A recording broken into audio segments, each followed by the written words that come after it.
Hi, welcome to another episode of the Financial Freedom Podcast. I'm Steve Richardson, a bankruptcy attorney trying to keep people on their path to financial stability and independence through education. Stocks are a key part of any retirement savings portfolio. Their potential to grow over the course of your working life with a rate of return. Stocks are a key part of any retirement savings portfolio. Their potential to grow over the course of your working life with a rate of return despite ups and downs that can't beat. Stocks are a key part of any retirement savings portfolio. Their, port-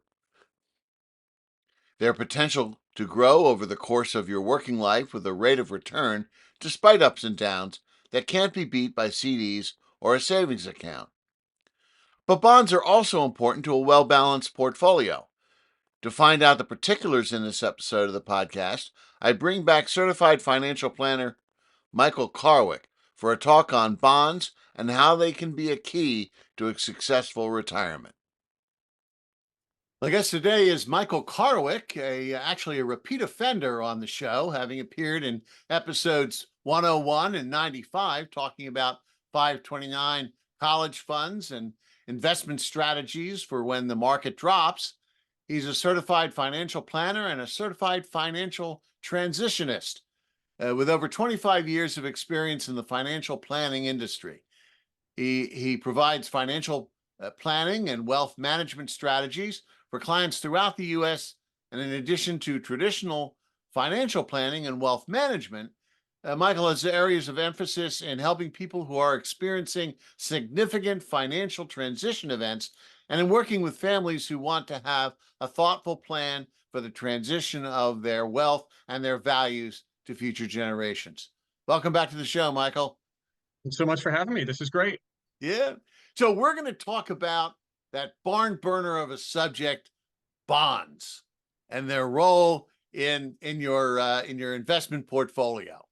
As I Only said people more before, we excited about this than you and I is your audience, no doubt. This is a great topic, right? absolutely and before we hit record, I was saying to you, the bonds are sort of the boring little brother of stocks. Stocks are exciting. You buy a stock, it goes up. Isn't it great? We're making money. But bonds just sort of sit there and do their jobs. So It's a lot like in insurance, though, in your personal life. I realize because you're right about they're not exciting, but they're really important when they're needed, right? So we'll get Mhm. into that today. But yeah, just because they're not exciting doesn't mean they aren't really important to understand. Right. Before we get into that topic, I wanted to ask you, and I saw in your CV there uh, that what exactly is a financial transitionist as opposed to a financial planner, and what do they do? Aside from being a mouthful of certified Yes. financial transitionist. So we are especially trained in working with people who are going through a major life transition of some kind. My partner and myself work with multi-generational families that are passing down wealth. But as you said in your great introduction of me, and thank you for that, they're also trying to pass down, or trying to encourage them to pass down stories and legacy and lessons from life. It's way more than just the money. So that's part of or an example of a transition. We also work with people going through really tough life situations, a tough medical diagnosis for, one of a couple or a partnership or a spouse, or the loss of a spouse. We work with a lot of recently widowed clients, and we help them a lot and dive deep on the personal side, helping them through making really important decisions at times when they really don't feel like making decisions, and they may not have the capacity to make lots of decisions, but there are things that they have to get done. So people who are especially trained in helping people through that toughest part of life. Right. Okay.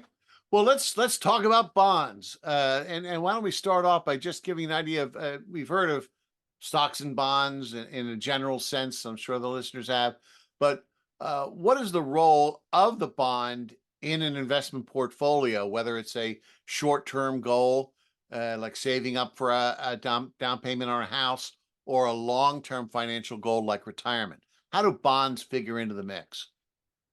So let's start with that big picture question. Let's define bonds in a real big picture way, by the way. So you had mentioned, stocks versus bonds and the mix of those two. So for these purposes, early on in this episode, let's define bonds when we say that as anything on that safe side. So in this case, we'll count CDs and savings accounts and money markets, just anything that's really safe there, if you don't mind. So for this 30,000 foot discussion, let's say stocks versus bonds and that mix of how they work together. Let's put all the safe stuff into the bond category. Hmm. So what does that bucket do for you? It's generally one of just two things. It may provide you income. So a lot of people put bonds in the portfolio when they need some kind of income generated. It's not the only way to get income, but it is a major way to get income. And or they may be seeking safety with, again, what portion of the portfolio. We'll get more into fun with that side a little later on. But yeah, it's either for income in the portfolio or to add some safety, especially when times get tough. No one needs it when the stock market's rocking and rolling and everything's going great. But you're really going to want to know, did I have the right amount in there when times get tough? So that's their role, is a nice safety net and or an income provider. So also it goes to risk tolerance. In other words, bonds in a portfolio, and you include other cash or cash equivalents like a money market fund or a CD. When it comes to risk tolerance, are a lot less risky, right? So if you have a very low risk tolerance, if you're really kind of scared with getting into the stock market, then bonds may be at least a start for you, right? You know what? Yeah, I like the way you phrased that, and I'll take it. I'll add on to that because that's a good way to look at it.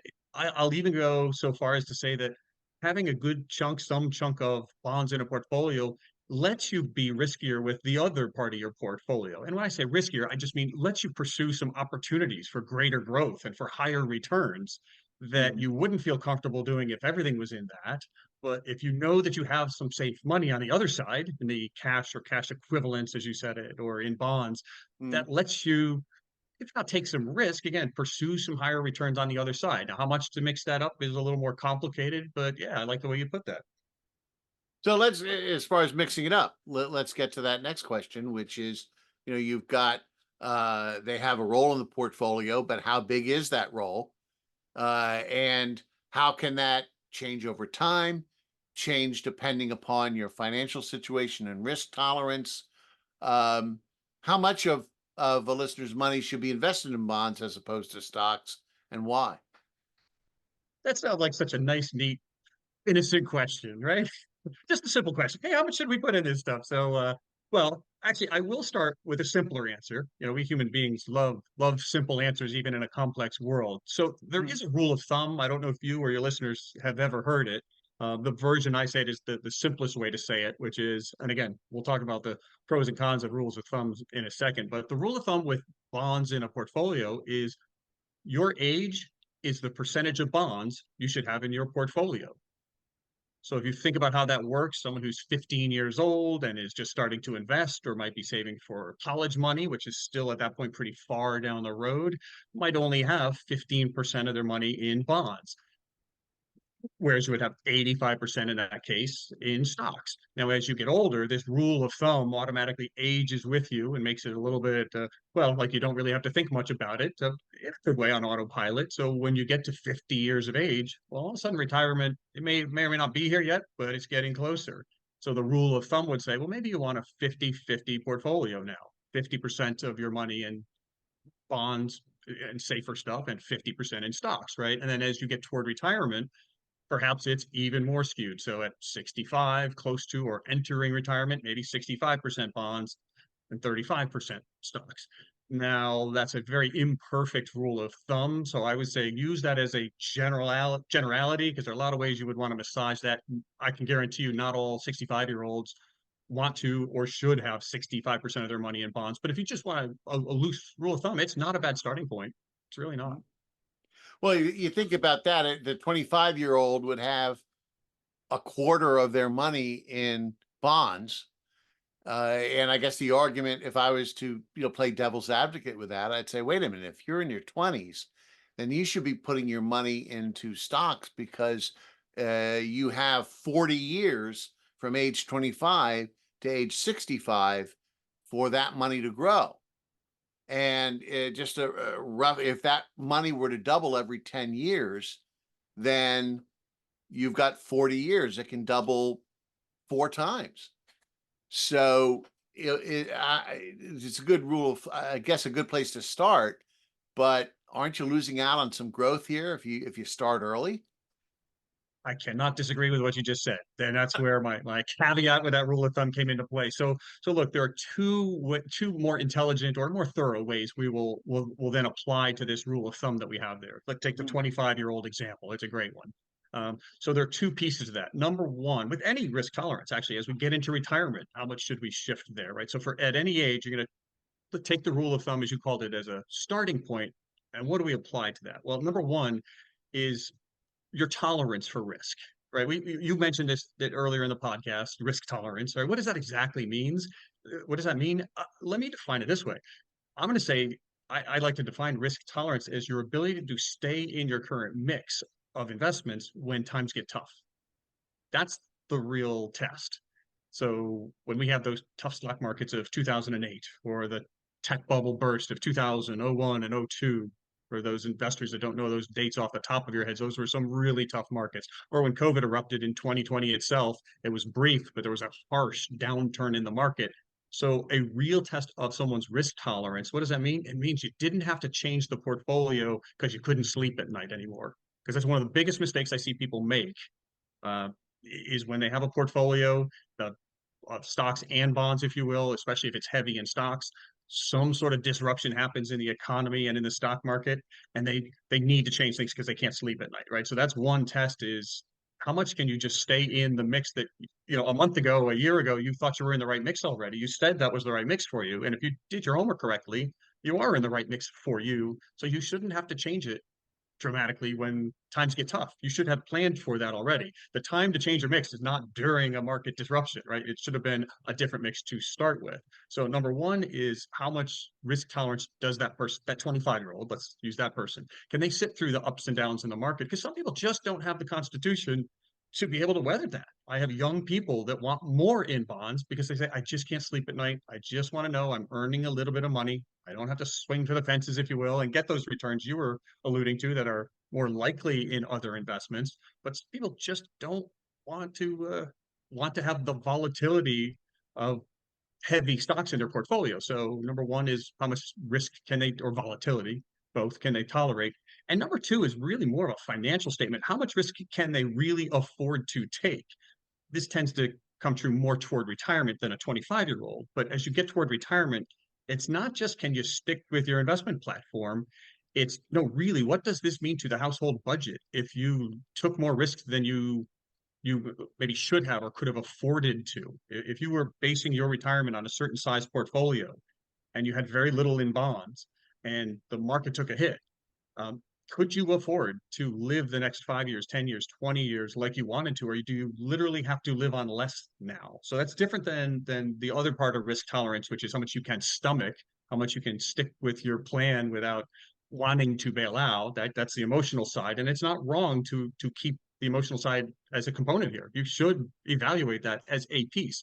But also there's the financial side that you might say, hey, I can weather the storm. I don't mind the ups and downs of the market.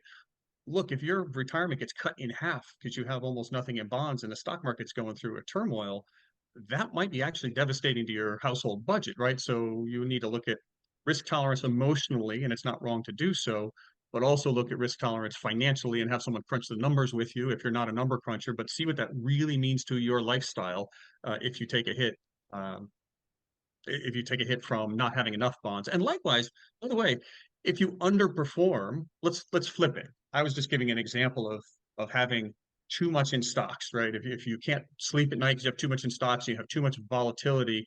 What if you had too much in bonds? Well, make sure you crunch the numbers to see if you can hit your goals with those returns. Because remember, bonds are safer, but again, these are big general rules, right? In general, we talk about the bond side as being safer for portfolios, but earning less in the long run. I mean, historically, that has been what's happened, right? So for some people, that's fine. For other people, we might crunch the numbers and say, look, you'll never get to your goals if, as a 25-year-old, you're in 25% or heaven forbid 50% in bonds. You may not hit your goals down the road. So, yeah, we definitely have to evaluate how people feel, if they can stay with their game plan. And then, secondly, can they afford to be in the mix that they're in right now? And you got to it before I was going to say something. I mean, you talk about the two types of risk tolerance, and I think one is objective and one is very subjective.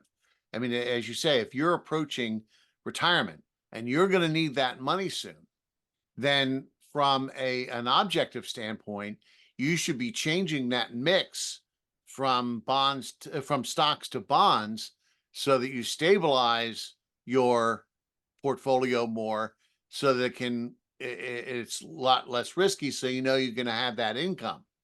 But I think when you're in your 20s, you the 25-year-old we've been talking about, yes, there's some risk tolerance, and yes, you want to be able to sleep at night, but you also want to make sure you can sleep at night because you know when you retire, you're going to have enough money. And if you freak out too much and are too scared to invest in stock because you think you're going to lose your money, you lose your shirt, then you're not really properly and effectively planning for your future and planning for retirement because the money's not just there. Just and I think it's my wife and I, when the market's doing crazy and is not doing well, it's in a downturn, we don't even look at our portfolio. We're like, we're just going to get upset. We're going to have an emotional reaction. And you got to realize you haven't lost any money as long as you don't sell it. So you may have lost money on paper, but historically, the market is going to recover and the money's gonna come back. You just have to wait, assuming again you have the time to wait. And if you're in your 20s, you certainly do have that time. But it also provides those down markets, and that risk actually provides opportunity because as the market drops, stocks go on sale, and you can actually increase your rate of return by buying when the market is down, and in a stock that might historically gain 7, 8, 9% over time might have that big jump when the market goes back up. So you get a very valuable item for a lot less during the sale that may be that bear market, right? You just touched on two excellent different ways to look at this well, what to do with portfolios like this in tough times. And the number one was do no harm, right? You described not looking at the statements because that would just scare me. And I'll fill in some blanks. For most people, that means I don't want to look at it. It might scare me, and I might do something foolish because Mhm. I know what I had in the portfolio, big picture, and I know it was right for me for the next 10 years. So I don't want to look at it and scare myself into doing something silly. Then you transition to another great way to do it here. So I'll put this into your listeners' heads is, well, maybe I want to peek at those statements, but with the lens on that you just mentioned, Steve, which is maybe there's some opportunities here, though. Maybe there's some things that have dropped in price in the world that I don't own much of that I might want to buy now, right? Whether we're talking stocks or bonds. Now we've kind of gone up to the just the general investment strategy technique here, but that works on the bond side or the stock side when markets are volatile. I want everyone to print out my favorite quote from Warren Buffett, right? I came across this early in my career and it has served me so well. His phrase was, be greedy when others are fearful and be fearful when others are greedy, which is to say, don't go with, don't be a sheep just following the flock. Don't do what everybody else in the world does. You mentioned it, Steve, find the bargains that you know are out there. It takes a little digging and you want to know what you own. You want to know why those stocks or bonds are down in price at any given time. But when the market's crazy out there and everyone else is panicking, that Buffett quote means when everyone else is panicking, don't panic. Keep your head, sharpen your pencil. Remember you're a smart investor, and I know the emotions are in there, and give them some space to breathe because they're for a reason. There's a reason you're not feeling good about yourself. But remember how long you have till you need that money. And as long as you could tell yourself, look, I don't need some of this money for quite a long time. Well, some of that money then is opportunity money. Even if it's already in bonds or stocks, there might be some bargains out there. And that's how it's really Buffett's claim to fame. And I don't mean to just rave about him. It could be Peter Lynch. It could be, Benjamin Graham, who is really the father of dividend or value investing that Warren Buffett learned a lot from. So there are lots of people you could go back and quote. And so stick that post-it note on your wall in a tough time that says, be greedy when others are fearful and fearful when others are greedy, or whoever's famous quote you want to remind you that you're a smart individual. You're not going to act rashly, but you're going to go find some bargains when everyone else is throwing away good stuff. And then when everything goes up in price, whatever it might be, that this is literally how we look at investment portfolios on the stock or the bond side is what things are super high in price right now that have done great that are too high because sometimes things get overpriced as well. Yes. So what should we pare back on a little bit? I know they've been doing great, but sometimes our inclination is to look at the portfolio, see what's done really well lately, and say, "Ooh, I want more of that." Well, Warren Buffett and others would caution us to say, well, okay, that's part of what you want to look at, but also say what hasn't done well that maybe should do well going forward. That's where the bargains are. And it's not all or nothing. You don't just invest in what did poorly last year because it's all a bargain. It's unfortunately not that simple. I wish it were, but it is where you start fishing. I mean, just where you start looking is all right, what are all the different things that didn't work last year? And where do I think there's a reason for a change in the trends, again, on the stock side or the bond side? When you mentioned a Warren Buffett quote, I thought you were, I was thinking of another quote that I had heard that goes to that, um, see an opportunity in a down market. He once, and I'm paraphrasing here, I don't know what the exact quote was, but he said, when hamburgers are on sale, there's great joy in the Buffett household. And it just say a down market, it just means stocks are on sale. And this is an opportunity to buy and really ride the wave back up. But also, when it comes to risk tolerance too, I mean, people think when you talk about stocks, you maybe think of individual stocks, but in the past few decades, the industry has really changed where you can get into the market without ever buying individual stocks because you have these funds that some are managed by portfolio managers and they buy and sell the stocks to try and get a good uh, rate of return within that portfolio for you. And others are, as you know, called index funds because they just, there's buying and selling within that fund to match a particular index, whether that's the Dow Jones index, whether that's the Standard and Poor's index, or whatever it is. So, since historically the market does well over a long period of time, instead of trying to figure out what stock to buy and what's good and everything else, you can just put your money in an index fund and just let it grow, right?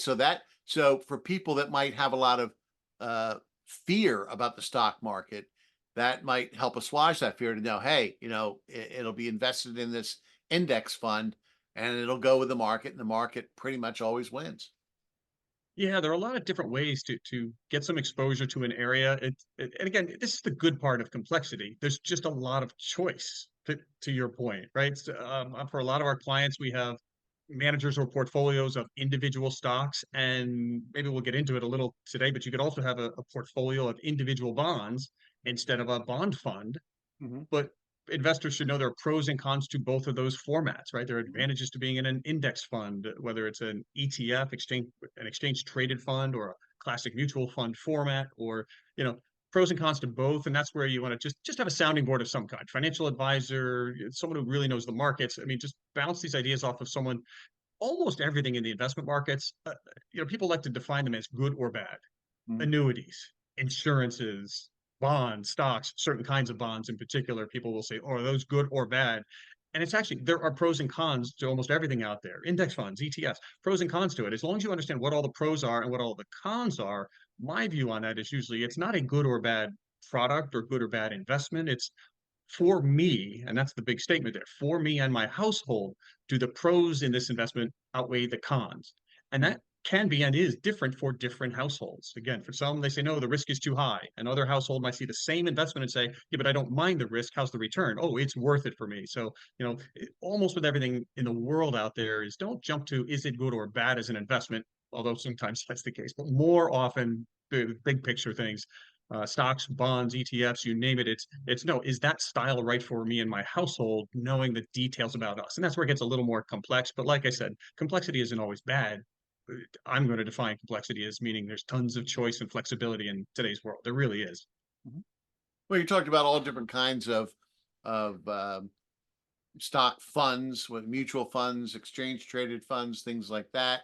I'm sure there are many different types of bonds as well. What are the different bonds that are out there that to choose from? Yeah, I was trying to think of how to describe the different kinds of bonds without too lengthy a list, because the analogy I was coming up with is it's a lot like if we ask the big picture question, what kinds of cars are available to me? Hmm. Okay, well, there are lots of different ways we could define that. Front wheel drive and rear wheel drive and all wheel drive.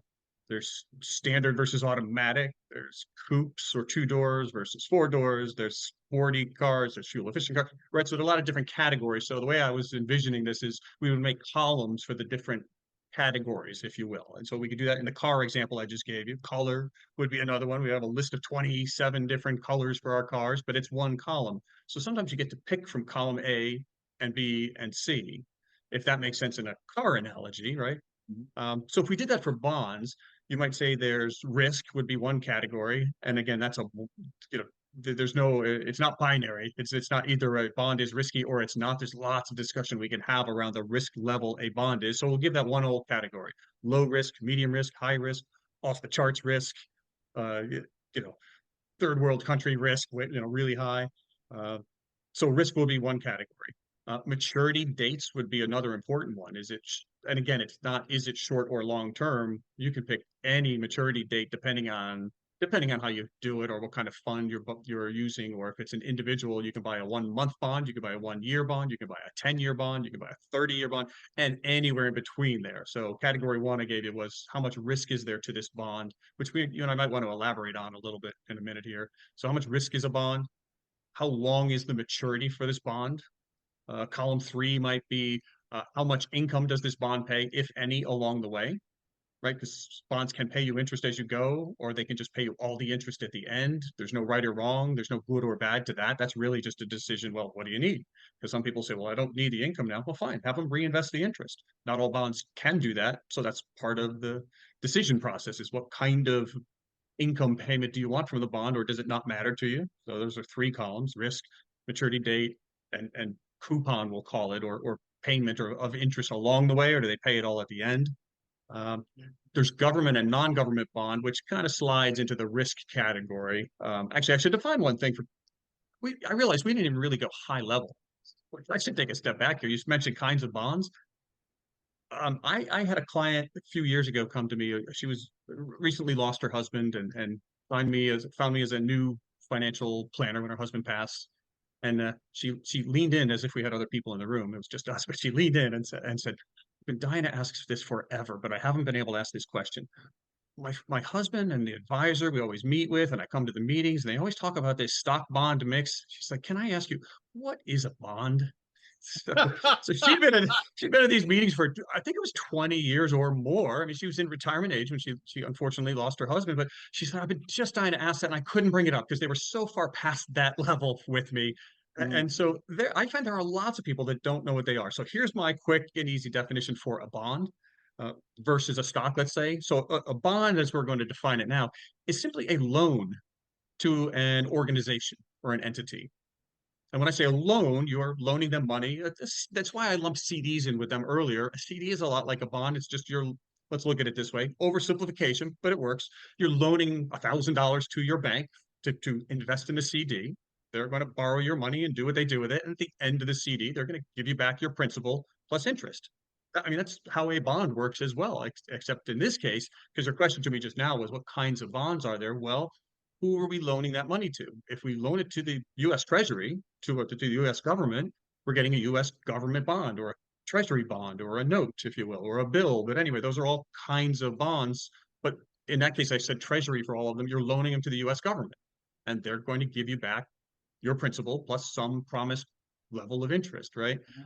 So that's a government bond. So it's a loan to the government. Here's an important distinction, and this will really help people understand bonds. Again, we're not going to dive real deep, but this is a great way to understand it. Alternatively, well, because the US government is thought to be so safe, and insert your own punchline there. Okay, I understand the cynicism that might be there. But the world market tells us, and we see this by the interest rate that they have to pay, the US government doesn't have to pay us very much in interest. In other words, the rates are relatively low on government bonds. And that tells us that the marketplace thinks that the US government is one of the safer bets in town, despite the jokes we might make there. If you loan money to a corporation, you might have heard the term corporate bond, and people say, well, I don't really know what that is. You're simply loaning money to a corporation. I mean, the mechanics might work a little differently and all that, but in general, you're just loaning money to, I'll use General Electric. It tells you I've been around a while because that's still sort of an anchor company that I would refer to. It could be any company. It could be, the Googles or Apples or whatever. Lots of companies have corporate bonds. It's where they get money to operate sometimes. So you're loaning money to, I'm going to keep using General Electric. Well, if the US government is paying you, let's say 4% for a certain length of maturity on their bond, General Electric might have bonds out there that'll pay you 5%. And again, these are just random numbers, but they're showing you roughly what the difference is. So why would the US government pay you 4? Why would GE have to pay you 5? Well, the market's telling you that we think there's a little more risk in a corporate bond because you loaned it to a company that doesn't have the backing of the US government. They can just print the dollar bills if they had to. They don't want to do that. There are problems with that, but they could if they had to, the US government, right? GE can't do that. They've got to pay you back from profits, from money in the bank. Now, GE has a lot of money in the bank. They have a lot of earnings, so investors aren't too worried about it. So they don't have to pay you a lot more than the US government. But that's a corporate bond. You're loaning money to a corporation in that point. So that was a long side note, I know, on the definition of bonds, but often I get asked by otherwise pretty sophisticated investors. They're like, I don't quite understand what these things are. Final point, Steve, if you don't mind, I'll keep going a little and let me contrast a corporate bond that I just mentioned. You're loaning money to a company, right? Let me contrast that with buying their stock. Yeah, So right. if you're a bond purchaser and you're a lender, you're going to lend money to a company, right? And they promised you in a certain amount of time, they're going to give you back your money, your principal, and some promised level of interest. Well, if GE has a good year this year and their profits skyrocket, guess how well you do in that bond? Well, you just do the same as you would have. You don't benefit at all. But if GE has a bad year this year and profits sink or they're even at a loss, as long as they have the money in the bank to pay you or just the credit to get anywhere, if they have a horrible year, guess how bad your bond's going to do? Well, you're still going to get your 5%, right? Unless something goes wrong majorly with them. They want to pay off their debts. So you're still going to get your money. So you have no skin in the game with the company's profit or loss or anything like that in general if you have their bond. Whereas if you own GE stock, so same company, but the difference between the stock and the bond is the stock may or may not pay any interest to you. In the case of stocks, they'd be paying you dividends. Some stocks pay dividends, some don't. No easy rule of thumb. You just have to look them up and see if they're dividend payers or not. But in general, there aren't high interest levels that you would get from owning a company stock. But there, when you own the stock, your principal is at risk. Well, I say at risk if they have a bad year, but if the markets love them this year, then the stock goes up. If their profits are up, your stock should go up, generally speaking, and you'll do well. If it goes down, you'll do poorly. So there's the big stock and bond contrast that maybe I should have started the show with. But in any way, so with bonds, you're a lender to the company. The only reason you're at risk is if the company has major financial trouble, like bankruptcy level problems, you may now be in trouble. But barring that, you're going to get your interest, but you're not going to get more, you're not going to get less. If you own the stock, you may or may not get some cash flow from it, depending on the company. You'll know if they pay a dividend or not up front. They can change it over time with the dividends, but with the stock, you're all in. If the company does well, you should flourish. If the company does poorly, you'll do poorly. Um, so that's the big contrast that people should know about. So you can see from that description that the stock side is riskier, but if the company keeps growing, it will grow more than the interest that they pay on bonds. But the bond side is safer and you'll just get your paid interest and nothing more or less. So we could have started with that definition early on, but hopefully that helps some of your listeners understand stocks versus bonds because not everyone wants to ask that question when they've been around for a number of years or decades. They've told me they no longer want to ask that question because they should have known it. So Well, yes, and you bring it up. And there's another way of really talking about the difference. With a bond, you're lending money to the company. With a stock, you're buying ownership of that company. You're buying a piece of that company. So if you have enough stock, you have 10% of the outstanding stocks, you own 10% of the company. So and that's often why they're called equities because there's an equitable value depending upon the value of the company. So as I understand it, and correct me if I'm wrong, in general, you have a couple types of stocks. You have growth stocks where they may not pay much in dividends because they're reinvesting a lot of their money in growing the business and the value of that stock may go well up. Or you have income stocks as opposed to growth stocks, where you have maybe some of your blue chips and your well-established companies, and they're basically doing profit sharing, right, through dividends, which creates a stream of income. So as you said, if you have a bond, well, you get the interest on your loan, on the loan. But if you have a stock and they have a good year, then they'll pay a better dividend, or a bad year and not so much, right? So you have those two kind of general categories of stocks that can lend into the difference between stocks and bonds. Since the point of this podcast is to understand bonds a little more and their role in a portfolio, that's a great point. So, someone who has some investments that has both growth stocks and value stocks or dividend paying stocks, they're a bit diversified because I can tell you, and if anyone Googles that or looks back at that, growth stocks and value stocks tend to have very different performances in any given year. Sometimes they're close to the same. Sometimes they're amazingly different, right? Even big companies, you might have big growth stocks and big value stocks, and they sound similar to our heads, but you'll look at their performance and they're very different from each other, but they do have a very high correlation to each other. So they're more likely to have similar returns versus the role of bonds in a portfolio. Not only are they safer and less volatile, but they're also much less correlated to the world or the investment market. It's not a zero correlation for the we'll start straying into a little bit of geekdom for your audience, but some of your listeners are pretty sophisticated. And so the correlation of value stocks to growth stocks is fairly high, but it is not 100%. It's much below that. But the correlation to bonds is much, much lower. So while you can have both stocks and bonds have a lousy year at the same time, it is much less likely because they truly perform differently. Mhm. And when you look at, the rebalancing of a portfolio as you get older, in increasing, the percentage or the ratio of bonds to stock. Also, in looking at the type of stocks that you invest in, if you're in your 20s and 30s, you're going to want growth stocks. But as you get older, you might want to transition into investing into some of these value stocks that provide that stream of income, right? Sure, and let's make it a little more complex even because you're completely right, right? The age can determine how much of which you want, and you might like dividend paying stocks, which have potential for appreciation and pay you some dividends as you wait. And let's layer on top of that what those stocks did in the prior years. Like if growth stocks had a fantastic couple of year run and value stocks did not, let's put on top of the age paradigm you just put into there, let's put on top of that you have a even at age 65, maybe growth has had a couple of bad years in the market and they're pretty cheap. Not the case as we sit here today, by the way, Steve. Growth stocks have done very well in the last 12 plus months. So, but you may face a period, even though you're getting close to retirement or in retirement or what have you, you might have growth stocks with a couple of bad years and people have flocked toward value stocks, which are now very high in price.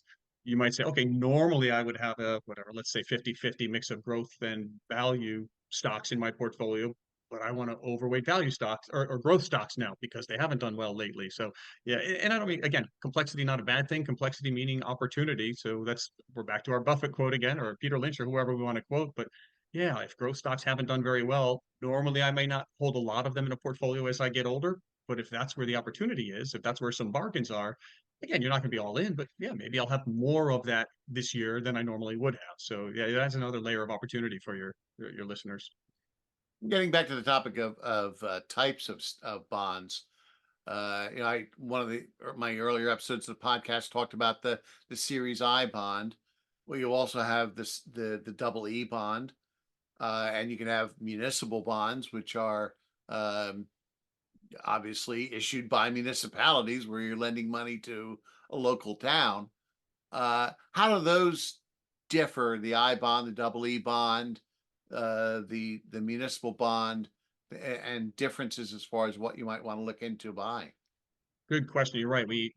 I got off track a little while ago. We need more columns. I think you asked what kinds of bonds are out there. You just named a few different kinds, right? So actually, another column we'll have is are they fixed rate or variable rate bonds? Is another way to describe bonds. So I bonds are floating rate bonds that will change with the interest rate environment out there, and that's just a one of many varieties of variable rate bonds. Some of the other bonds I was talking about are fixed rate bonds. Most Most corporate bonds, I'll say it that way, not all, U.S. government bonds in general are thought to be fixed, which means when you first invest in it, you'll know what the interest rate is that's promised, kind of like a CD at a bank, right? They tell you up front what it is. That's a fixed rate. We don't think of CDs as fixed rate bonds, but it's a version of that, right? They tell you up front what you're going to get, and when it matures, that's what you're going to get. I bonds a little bit different. You invest in that, and as interest rates change out there, that's when you find out what the interest rates are going to be for the next time period until rates change again. So fixed versus variable, and there are different kinds of government bonds and different kind of corporate bonds depending on whether you want fixed or variable.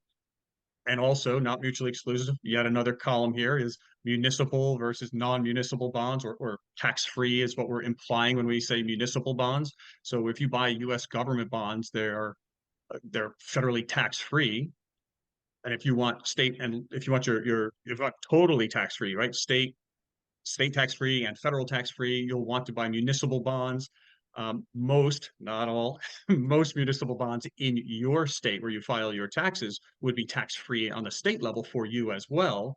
If you buy bonds from out of state, though, you might have tax free Connecticut bonds. Well, if you're a Pennsylvania resident, that may not do you any good. They may not be tax free for you. So you have to ask the questions, and some municipal bonds don't qualify for even same state tax-free status. So you got to do a little homework. But in general, when we talk about municipals, we're talking about certainly we want federally tax-free muni bonds, and municipal bonds in particular. People are generally seeking state-free status, tax status as well, and generally that's available. But do your homework on each individual bond, because I have seen people buy Pennsylvania bonds. I'm residing outside of Philadelphia right now in Pennsylvania. I've seen people buy Pennsylvania bonds assuming they were tax free, but it doesn't mean they were. So you got to do your homework on it. But in general, yeah, you could do that. So you might not want to put, and usually you wouldn't put municipal bonds in a retirement account, for example, because retirement accounts, IRAs and SEP accounts and things like that are tax deferred anyway. They may not be tax free, but they're tax deferred. But eventually, when you take money out of that retirement account, you're going to pay taxes on it. So if you've accumulated municipal income in there or bond income in there that shouldn't have been taxed, well, if you put it in an IRA, when you take money out of that IRA, that might be fully taxable income. They're not going to ask what kind of income you had within it. So careful about putting any kind of municipal bonds, even though they're typically thought to be very safe.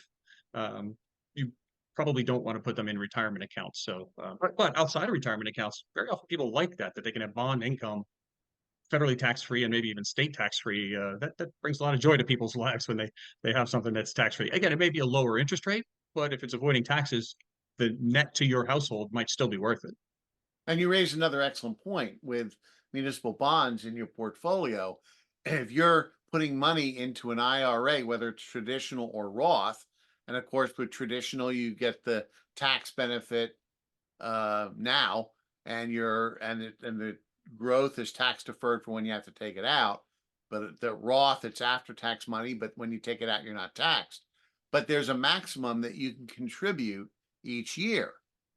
So if you've already contributed the maximum to your IRAs, where they're tax deferred or tax free, adding municipal bonds just outside of an IRA allows you to invest even more money for retirement that's also tax free income, right? So you're not getting a tax bill every year on dividends or capital gains or things like that. I love it as a strategy because sometimes people, I see this a lot. Sometimes when they've maxed out their retirement plans at work, and sometimes business owners will set up profit sharing or other deferred plans where they can put in significant amounts of money every year, but with some limits on it still. So there is a max. And they think, well, once I've maxed out my retirement accounts, that's all I can save for retirement. It's this mental hurdle that we put in place that's artificial. No, you can keep saving for retirement. And matter of fact, I recommend it. I've seen people do such a good job. I have some clients like this who've done such a good job socking away money in tax deferred strategies with their accountants' help or their advisors' help, financial advisors' help, or other, that almost all their retirement money is in tax deferred accounts, which sounds good, except that that means every dollar they take out is taxable. So they've got these big accounts and it's all IRA money or 401k money, profit sharing money. So every dollar they take out is taxable. Not a big deal when you take out a dollar or two, but when you start taking out enough to live off of, all of a sudden you find yourself in pretty high tax brackets. Whereas what you just mentioned now is, yeah, don't treat your IRAs and 401ks, your retirement accounts as where you have to stop.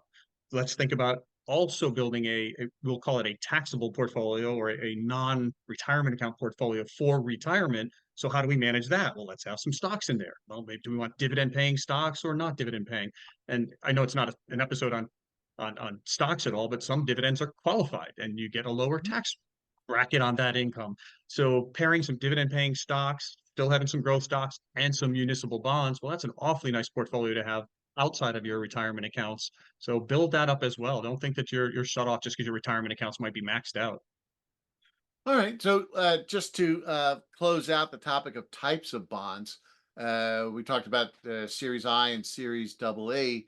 We talked about the Series I, and you mentioned that's an interest rate that's basically a an adjustable rate loan when it comes to interest, and that adjusts basically every 6 months.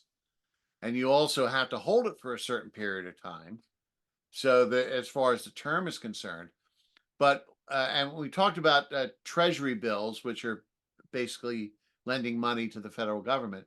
But there's also the double E bond. Could you just give us a quick rundown on what a double E bond is and how it fits into things? Yeah, I don't want to get the numbers wrong on that, but that's one of the things with the longer term government bonds that you'll see in investment portfolios or that are saved for people when they're kids. I often see double E's utilized in that way.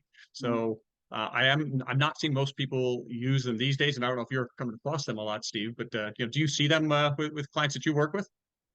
I don't work with clients as far as investing and things like that. I try to help people not be a bankruptcy client of mine. So I do Yeah, this I know that's your podcast more of specialization. a as a public service. But I just know that in my research and when I did the episode on Series I bonds, I ran across articles on double E bonds, how they differ from I bonds, and things like that. So I just wanted to touch upon it. Gotcha. Yeah, it's worth mentioning that there are a lot of different bonds with all kinds of different. I mean, we've got our what are we up to 7 different columns, I think, in the characteristics that we're looking for, right? That different bonds can have, and you get to pick and choose in general from all of the different 7 categories. And so there's a lot of variety out there, and definitely look up the pros and cons and the length to maturity and the risk of every one of those as we take a look at them. And I meant to mention before, by the way.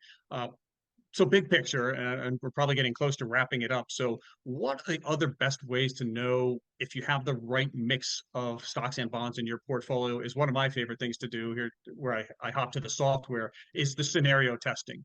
So when you have your mix of stocks and bonds, put it through some of these scenarios, like saying, hey, if I were going to retire in the near future, the immediate future, and we had a market like, pick the year, 2000, which was 3 bad years in the stock market in a row, or the 2008 credit crunch, or run a whole bunch of iterations of bad markets, which is what the software helps the planners do if people have access to anything like that. But scenario test and say, well, what if I'm right? What does my future look like there?